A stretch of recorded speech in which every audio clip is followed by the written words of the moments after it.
Hello students, so today we are going to learn about taxonomic aids. Taxonomic aids हमने कुछ study करे थे and ये जो कुछ taxonomic aids हैं herbarium, botanical garden, museum and zoological parks, ये सारे के सारे टेक्सोनॉमिकल एड्स में animals and plants in realistic form, चाहे वो लिविंग हो या डेड हो, प्लांट्स या ऑर्गेनिज्म, ज़रूरी नहीं है प्लांट एनिमल हो, फंजाई भी हो सकती है। सो ये रियलिस्टिक फॉर्म में है, चाहे वो लिविंग हो या डेड हो, है ना। रियलिस्टिक, रियल होते हैं चाहे वो लिविंग हो या फिर कभी लिविंग रहे हो लेकिन हमने उन्हें प्रिजर्व करने के लिए क्या कर दिया है, डेड कर दिया है। सो दोनों हो सकते हैं, लेकिन एक बात श्योर है कि लिविंग हो या डेड हो, लेकिन डेड भी है तो कभी ना कभी क्या था, लिविंग था। So they are touchable, but key and एक और हम पढ़ेंगे taxonomical aids that are some terms, important terms. ये एक्चुअली एक डेटा है, रिटर्न डेटा, जिसे पहले तो रिटर्न फॉर्म में या बुक की फॉर्म में या पेपर पर हम लोग रिटर्न फॉर्म में या टाइप फॉर्म में रखते थे, बट अभी टेक्नोलॉजी के अकॉर्डिंग पीडीएफ की फॉर्म में या सॉफ्टवेयर की फॉर्म में या किसी डिजिटल फॉर्म में अवेलेबल हो सकता है। बट ये ना तो लिविंग है और ना ही कभी लिविंग रहा है, मतलब अभी भी लिविंग नहीं है और डेड ही कहेंगे, बट ऐसा नहीं है कि कभी भी लिविंग था। ये ऑलमोस्ट एक ऑब्जेक्ट वाली फॉर्म है जो कि डेड है। सो ये कैटेगरीज हैं, इनको हम अलग कैटेगरीज में डालेंगे, लिविंग और dead, but they were living and उसे टच कर सकते हैं हम। एंड ये जो है ये कोई डेटा है, रिटर्न है, हैंड रिटन हो सकता है, टाइपिंग हो सकता है, या टेक्नोलॉजी के अकॉर्डिंग सॉफ्टवेयर या पीडीएफ की फॉर्म में हो सकता है। सो ये चार हमने स्टडी कर लिए थे। आज हम की के बारे में स्टडी करेंगे। देखिए की क्या है, कि आप जो समझ रहे हैं वही है। की में कोई भी आपको एनिमल मिला या प्लांट मिला, सो आपको पता लगाना है कि इसे कौन से टैक्सा में डालें, यानी कौन से स्पीशीज़ में डालें, कौन से जीनस में डालें, कौन से क्लास में डालें, कौन से रैंक में डालें। तो आपके पास एक की अवेलेबल होती है। की या तो रिटर्न फॉर्म में हो सकती है, टाइपिंग फॉर्म में हो सकती है, या फिर ये एक सॉफ्टवेयर की फॉर्म में हो सकती है, पीडीएफ की फॉर्म में हो सकती है। सपोज़ कीजिए आपको कोई एनिमल मिला है, तो और उस एनिमल को देख करके आपके पास दो कमांड आएगी, है ना। दे आर टू कमांड आएगी, और ये कमांड दो स्टेटमेंट में होगी, टू स्टेटमेंट। तो फर्स्ट स्टेटमेंट क्या बोल रहा है, जो एनिमल आपको मिला है उसकी बॉडी पर फर है, और दूसरा बोल रहा है कि नो फर। ठीक है, तो ये क्या है, दो स्टेटमेंट हैं, टू स्टेटमेंट, इस तरीके से। फिर आपने उस एनिमल को ध्यान से देखा तो उसके ऊपर कोई फर या हेयर नहीं थे। ठीक है, फर यानी हेयर। ठीक है, अगर हेयर होते तो वो मैमल होता, लेकिन हेयर सिर्फ रैबिट ही नहीं है, डॉग हो गया, कैट हो गया, ह्यूमंस हो गए, या कोई ऐसा एनिमल जिसकी बॉडी पर हेयर है तो मैमल है, बट उसकी बॉडी पर हेयर नहीं है। तो आप क्या करेंगे, यहाँ पर क्लिक कर देंगे, नो फर वाले पर आप क्लिक कर देंगे, या फिर यहाँ पर आप मूव ऑन कर जाएंगे, यहाँ पर आ जाएंगे, एंड फिर आपको वही दो कमांड मिलेगी, या फिर दो क्या मिलेंगे, स्टेटमेंट मिलेंगे, या तो दो कमांड मिलेगी या दो स्टेटमेंट मिलेंगे। सो फर्स्ट स्टेटमेंट क्या बोल रहा है, नो फेदर, ये नो फेदर फर्स्ट कमांड या फर्स्ट स्टेटमेंट, सेकंड कमांड या second statement, first command second command, और दूसरा क्या बोल रहा है, फेदर। ठीक है, तो आपने उस ऑब्जेक्ट को या उस एनिमल को ध्यान से देखा तो आपको नो फेदर वाली कंडीशन मिली, तो आप नो फेदर वाली कंडीशन पे क्या कर देंगे, क्लिक कर देंगे। या अगर आप एक रिटर्न फॉर्म में आप आगे बढ़ रहे हैं तो आप देख लेंगे कि मुझे नो फेदर पर आगे जाना है, तो आप नो फेदर पर आगे जाएंगे। फिर आपको दो कमांड मिलेगी, एंड दो कमांड क्या बोलेगी, external fertilization and internal fertilization. External fertilization उन ऑर्गेनिज्म में होता है जिनमें यूट्रस बॉडी के बाहर होता है, मतलब यूट्रस बॉडी के बाहर नहीं, यूट्रस नहीं होता, सॉरी, ठीक है, यूट्रस नहीं होता। एक्सटर्नल फर्टिलाइजेशन किस में हो रहा है? जिसमें यूट्रस नहीं है। एंड इंटरनल फर्टिलाइजेशन किस में हो रहा है? जिन ऑर्गेनिज्म में फीमेल में यूट्रस है। ध्यान रखना, एक्सटर्नल फर्टिलाइजेशन वहाँ हो रहा है जहाँ यूट्रस नहीं है, ठीक है, uterus is absent. And internal fertilization का हो रहा है जहाँ फीमेल के अंदर क्या प्रेजेंट है? यूट्रस प्रेजेंट है। तो अंदर है बॉडी के तो वहीं फर्टिलाइजेशन होगा, बाहर, और अगर यूट्रस है ही नहीं तो फर्टिलाइजेशन बॉडी के अंदर कैसे होगा? तो फर्टिलाइजेशन कहाँ पर होता है? वाटर में होता है। सो ये थोड़ा सा डाइसेक्शन करके एनिमल को अच्छा डीप स्टडी करके हम पता लगा सकते हैं कि यूट्रस है या नहीं है। सो नहीं है तो एक्सटर्नल फर्टिलाइजेशन हो रहा है। सो जो ऑर्गेनिज्म आपने देखा उसमें यूट्रस था ही नहीं था, मतलब फर्टिलाइजेशन कहाँ हो रहा है? बॉडी से बाहर हो रहा है। तो फर्टिलाइजेशन कहाँ पर होता है? वाटर में ही होता है। एक्सटर्नल फर्टिलाइजेशन कहाँ होता है? हमेशा ध्यान रखना आपको, वाटर में होता है एक्सटर्नल फर्टिलाइजेशन। तो वाटर में हो रहा है तो हम ये देख लेंगे कि हाँ वाटर वाले ऑर्गेनिज्म है। सो वाटर वाले ऑर्गेनिज्म हैं तो हम देखेंगे कि क्या गिल्स हैं या फिर गिल्स नहीं है, ठीक है। तो ये हो गया, ठीक है। तो हर बार क्या कर रहे हैं हम? इस तरीके से क्या कर रहे हैं? मूव ऑन करते जा रहे हैं एंड एक दो में से हम एक स्टेटमेंट या कमांड क्या कर रहे हैं? सेलेक्ट कर रहे हैं, दो में से एक कमांड। सो ये जो दो कमांड है, ये दो कमांड है 1 2, ठीक है, ये भी दो कमांड है, ये दो कमांड है, नो फेदर एंड फेदर, ठीक है, या ये भी दो कमांड है, एक्सटर्नल फर्टिलाइजेशन है, इंटरनल फर्टिलाइजेशन है, ये भी दो कमांड है, गिल्स एंड नो गिल्स, ठीक है। ऐसे ये दोनों दो कमांड है, ये भी एक कमांड है और ये भी एक कमांड है। सो ये जो दोनों दो कमांड है तो ये दोनों का ग्रुप है, first statement, second statement, command भी कह सकते हैं, स्टेटमेंट भी कह सकते हैं, दोनों कह सकते हैं। सो ये जो दो स्टेटमेंट है, ये दोनों स्टेटमेंट दो ही है तो टू स्टेटमेंट हो, इसलिए इसको क्या बोलेंगे? एक कपलेट। कपल है ना, कपलेट। ये भी एक कपलेट है, ये भी एक कपलेट है, ये भी एक कपलेट है, एंड ये भी एक कपलेट है।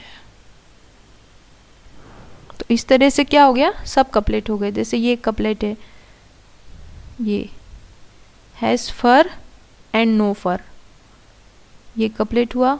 नो फेदर एंड फेदर क्या हुआ? कपलेट हुआ। एक्सटर्नल एंड इंटरनल फर्टिलाइजेशन भी क्या हुआ? एक कपलेट हुआ। And gills and no gills भी क्या हुआ? ये कपलेट हुआ। सो ये दोनों कमांड या स्टेटमेंट क्या है? कपलेट हैं। अब इन कपलेट का हाफ, ठीक है, ये नो फर है तो आपको इंक्लूड करना है ये पूरा,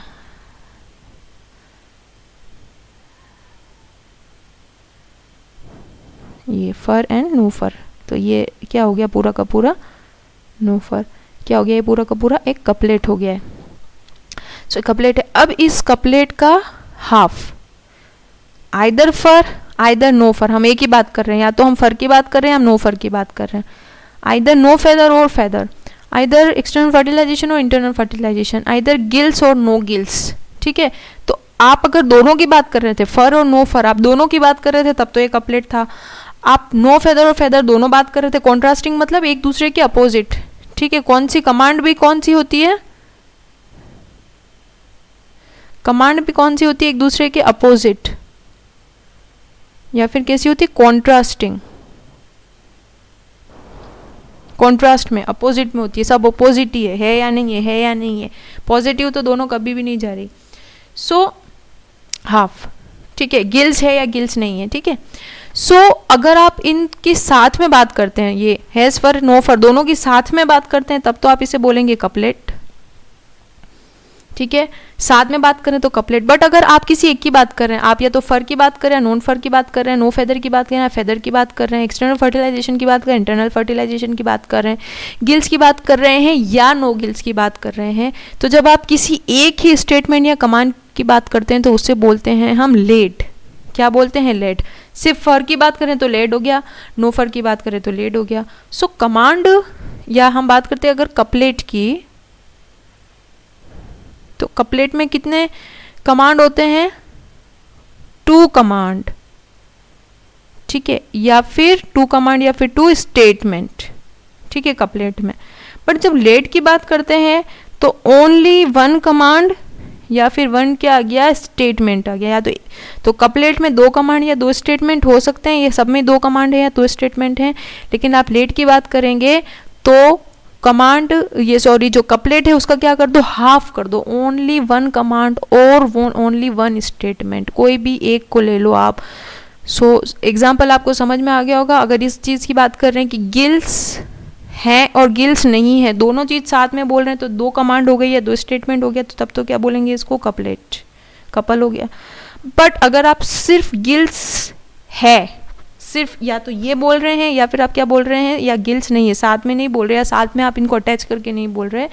so what is couplet, 2 command और 2 statement, and let is 1 command और 1 स्टेटमेंट और 1/2 of couplet, 1/2 of couplet. Couplet का क्या हो गया, हाफ हो गया ना।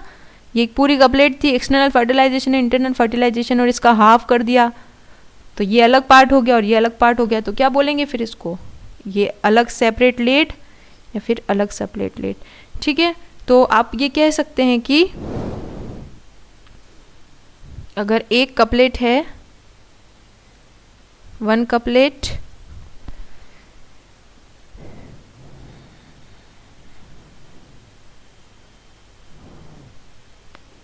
One couplet is equals to 2 command और 2 स्टेटमेंट। ठीक है, and 1 lead is equals to 1 command और 1 स्टेटमेंट और half of a couplet. So अब एनिमल के लिए भी देख लेते हैं। देखिए प्लांट है, आपको कोई प्लांट मिला तो यहाँ पर आएगा एनिमल। ये भी एक कमांड ही है कि आपसे पूछा जाएगा कि प्लांट है या एनिमल है। ठीक है, तो ये भी एक कमांड हुई या स्टेटमेंट हुआ, और ये भी क्या हुआ, एक स्टेटमेंट हुआ। तो ये दोनों मिलके क्या हो जाएंगे, एक कपलेट। एंड हर एक क्या होगा, हाफ। सिर्फ एनिमल है तो ये लेड है, और सिर्फ प्लांट है तो क्या है, ये लेड है। फिर आपने देख लिया कि एनिमल नहीं है, प्लांट है, तो आप नीचे आ जाएंगे एंड या क्लिक कर देंगे कि प्लांट है। ठीक है, आप प्लांट को क्या कर देंगे, क्लिक कर देंगे। फिर प्लांट को क्लिक करा आपने तो आप देखेंगे कि नॉन वेस्क्यूलर है या वेस्क्यूलर। नॉन वेस्क्यूलर मतलब जाइलम एंड फ्लोएम क्या होते हैं, एब्सेंट होते हैं। वेस्क्यूलर मतलब जाइलम और फ्लोएम क्या होते हैं, प्रेजेंट होते हैं। सो आपने देखा कि जाइलम एंड फ्लोएम प्रेजेंट हैं। बहुत इजी मेथड है देखने का, बिना माइक्रोस्कोप के भी हम पता लगा सकते हैं, बिना डाइसेक्शन वगैरह कुछ भी काटे हुए। सो ये हो गया। फिर आप इस पर आपने देख लिया वेस्क्यूलर है, तो ये नॉन वेस्क्यूलर और वेस्क्यूलर दोनों मिलकर क्या बना रहे हैं, नॉन वेस्क्यूलर एंड वेस्क्यूलर दोनों मिलकर क्या बना रहे हैं, एक कपलेट। 2 कमांड है। ठीक है, बट हाफ कर देंगे तो नॉन वेस्क्यूलर सिर्फ एक लीड है एंड वेस्क्यूलर क्या है, सिर्फ एक लीड। फिर आप नीचे आ गए थोड़ा सा तो आपने देखा वेस्क्यूलर में फिर आपको 2 कॉन्ट्रास्टिंग स्टेटमेंट मिल रहे हैं, सीड बियरिंग एंड सीडलेस। ठीक है, यानी वेस्क्यूलर प्लांट 2 तरीके के होते हैं, या तो सीड होगा या सीड नहीं होगा। सो ये फिर एक स्टेटमेंट मिला, फिर ये सेकंड स्टेटमेंट मिला, तो ये दोनों क्या हैं, कपलेट हैं। ठीक है, बट हाफ कर दिया तो सीड बियरिंग एक लेड हो गया एंड सीडलेस क्या हो गया, एक अलग लेड हो गया। फिर आप नीचे आ गए, सीड बियरिंग किस किस में सीड होते हैं, जिम्नोस्पर्म एंड एंजियोस्पर्म में। सो ये दोनों तो क्या हो गए मिला के कपलेट। कपल हैं, 2 स्टेटमेंट हैं, 2 कमांड है हमारे पास, लेकिन हाफ कर दिया। सो ये एक सेपरेट लेड हो गया और ये क्या हो गया, सेपरेट लेड हो गया। सो हमेशा ध्यान रखना है कॉन्ट्रास्टिंग होंगे, यानी एक दूसरे के बिल्कुल रिवर्स में जाएंगे। नेक्स्ट हमारे पास कुछ टर्म्स थी जो बहुत इंपॉर्टेंट है, आपको याद होनी चाहिए। सो फ्लोरा क्या होता है, देखो फ्लोरा कोई डॉक्यूमेंट होता है, रिटर्न फॉर्म हो सकती है, रिटर्न टाइपिंग हो सकती है, टेक्नोलॉजी के अकॉर्डिंग कोई सॉफ्टवेयर हो सकता है, पीडीएफ फॉर्म हो सकती है।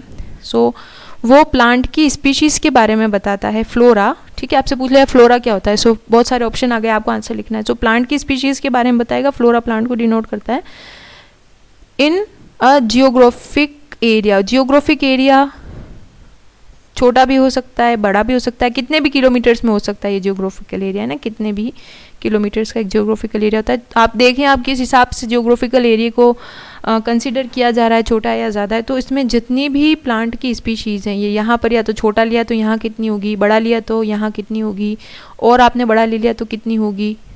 ठीक है, तो डिपेंड करता है।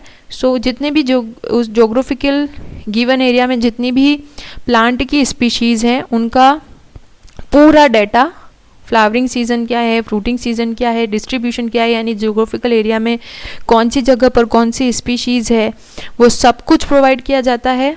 फ्लोरा में डॉक्यूमेंट है, आपको पता है, डिजिटल और नॉन डिजिटल। रेयर स्पीशीज़ कौन सी, यानी कौन सी स्पीशीज़ यहाँ रेयर हो गई है, एंड कौन सी स्पीशीज़ एंडेमिक है। एंडेमिक मतलब बहुत ओल्ड टाइम से यहाँ पर क्या कर रही है, एग्जिस्ट कर रही है। ये हो गया फ्लोरा। Then manuals. मैनुअल जो है किसी गिवन एरिया में कोई स्पीशीज़ है सपोज कीजिए, ठीक है, तो उसका साइंटिफिक नेम पता करने का जो प्रूफ है, कोई स्पीशीज़ है जिसके बारे में हमें अभी कुछ भी पता नहीं है, उसका नेम हमें पता नहीं है, सो उसका क्या नेम होगा, तो उसका नेम पता करने के लिए कुछ टूल्स होते हैं, ठीक है, कोई भी टूल्स हो सकते हैं, की हो सकती है, कोई भी ऐसे टूल्स हो सकते हैं जिसकी हेल्प से हम उन स्पीशीज़ का क्या पता लगा सकें, नेम पता लगा सकें, ठीक है।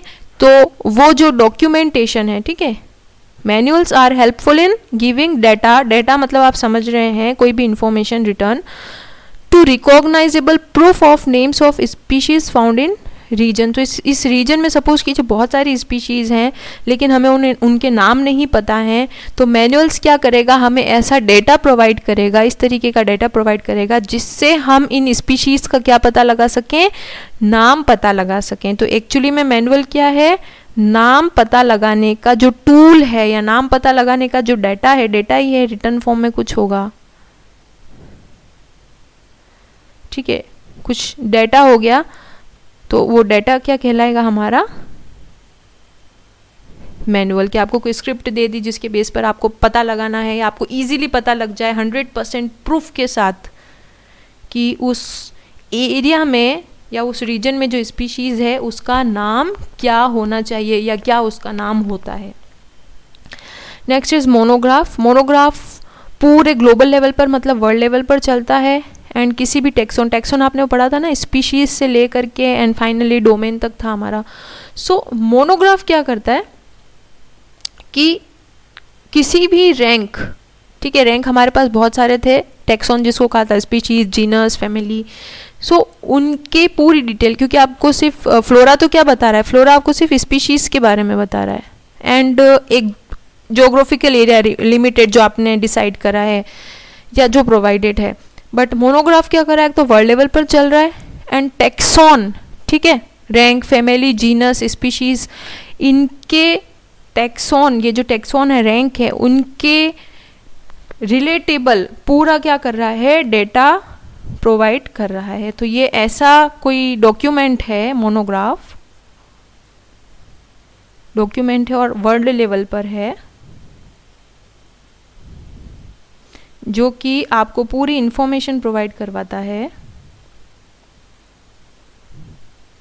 ठीक है, नॉट ओनली स्पीशीज, ठीक है, कोई रैंक या taxon, that is family, genus, species, इनके बारे में एंड हाई लेवल पर भी प्रोवाइड करवा सकता है, इनके बारे में इंफॉर्मेशन प्रोवाइड करवाता है, एंड कहाँ पर, वर्ल्ड लेवल पर। तो ये फ्लोरा और मोनोग्राफ में एक थोड़ा सा डिफरेंस है। फ्लोरा तो एक जोग्राफिकल एरिया में बताएगा, वर्ल्ड लेवल पर नहीं बताएगा, एंड प्लांट स्पीशीज़ के बारे में बताएगा। मोनोग्राफ आपको वर्ल्ड लेवल पर इंफॉर्मेशन प्रोवाइड करवा रहा है, एंड ये सिर्फ डॉक्यूमेंट्स ही आपको ध्यान रखना है, जस्ट रिटर्न डॉक्यूमेंट जैसे बुक वगैरह होती है उस तरीके से, and rank, family, genus and species के रिलेशन में आपको इंफॉर्मेशन प्रोवाइड करवाएगा। Next catalogue.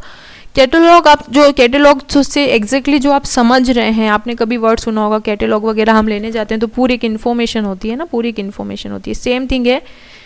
क्या कर रहा है, listing of all species, plant species जो हैं, ठीक है, जितनी भी प्लांट स्पीशीज़ हैं उनकी एक बहुत ही अच्छे तरीके से मैनेज लिस्ट होती है। सो या तो ये बुक की फॉर्म में हो सकती है या बुकलेट की फॉर्म में हो सकती है, ठीक है, और आजकल तो डिजिटल फॉर्म भी आ गई है, पीडीएफ वगैरह की फॉर्म में भी अवेलेबल हो जाती है, ई बुक की फॉर्म में भी अवेलेबल हो जाती है। सो कैटलॉग्स क्या है, जस्ट लिस्ट है स्पीशीज़ की, ऑर्गेनाइज्ड हैं, एंड अलग अलग साइंटिस्ट अलग अलग तरीके से ऑर्गेनाइज कर सकते हैं। तो बहुत सारे साइंटिस्ट हैं तो बहुत सारी बुक्स हो गई जिसमें अलग अलग स्पीशीज़ के बारे में बहुत ज़्यादा लिस्ट से वो स्पीशीज़ अरेंज होगी बहुत सही तरीके से, बहुत ही मैनेज तरीके से, क्लासिफिकेशन, टैक्सॉन एंड हर चीज़ का, कैटेगरी का बहुत ज़्यादा ध्यान रखा हुआ है, उस तरीके से मैनेज होगी एंड उनके बारे में पूरी क्या होगी, डिटेल होगी. सो अलग अलग साइंटिस्ट अलग अलग तरीके से इसको लिखते हैं या उनका वर्क रहता है. So catalogues are book of libraries rich in botanical titles. Botanical titles means botanical, जो हमने पढ़ा था international code of botanical nomenclature, तो वहाँ पर जो भी रूल्स थे जो साइंटिफिक अथॉरिटी ने अप्रूव करे हैं वर्ल्ड वाइड, तो उन रूल्स को फॉलो किया जाता है. बॉटनिकल टाइटल्स मतलब साइंटिफिक नेम दिए जाते हैं हर स्पीशीज़ के एंड उनकी टेक्सोनॉमिक स्टडी में तो बहुत वैल्यू होगी. हम जानते हैं कि किसी को टेक्सोनॉमिकली अरेंज करना है तो ये बुक हमें कैटलॉग्स बहुत ज़्यादा हेल्प करते हैं स्टडी में. एंड आपको अगर किसी को कैटलॉग रिफ़र करना है तो हम कई बार रिफ़र करते हैं ये बुक से आप स्टडी कर लेना, या ये इसके ऑथर का नाम है. तो वैसे ही क्या पता होना चाहिए कि ऑथर कौन सा है एंड एग्जैक्ट टाइटल क्या है एंड पब्लिकेशन की कौन सी डेट है एंड कौन सा एडिशन है, कौन से नंबर का. तो कैटलॉग्स हम किसी को रिफ़र करते हैं तो ये सब कुछ हमें पता होना चाहिए. बट अभी आपको सिर्फ ये ध्यान रखना है कि कैटलॉग्स क्या हैं.